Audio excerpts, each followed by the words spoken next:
like I'm sort of one cigar away from being an early 20th century railroad tycoon. But I'm actually quite the political fellow. I'm quite the lefty. I don't know. Comrades, friends, pals, compadres.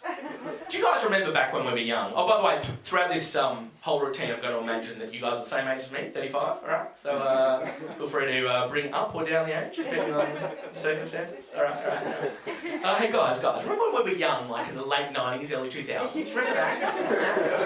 Remember when we thought that John Howard was the worst Prime Minister we could ever have? We were so naive!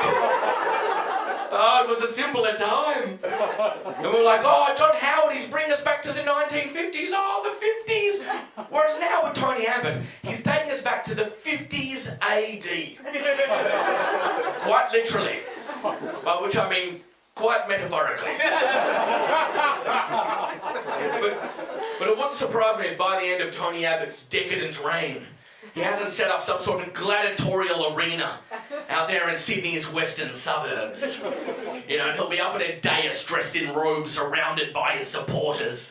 And down there on the gladiatorial floor, there's a hobo and a student fighting it out to the death. Just going at each other so hard. And the hobo, he's old, but he's got street smarts. But the student, he's young. He's still got the fire of life in his eyes. And eventually the student beats the hobo down. And then he looks up to the dais and he says, "Mighty Caesar Antonius, might I get my new start payment now?" And all the liberals around Tony, they're like, "Yes, come on, show him clemency, give him his Centrelink payments." And then Tony looks out and goes, "Will I show Tony his mercy? People like it when Tony shows mercy." No!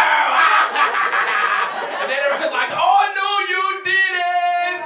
And then on come a bunch of those private security contractors from Manus Island who beat the student until he agrees to become one of those fake public transport police. It's happening, people, it's coming.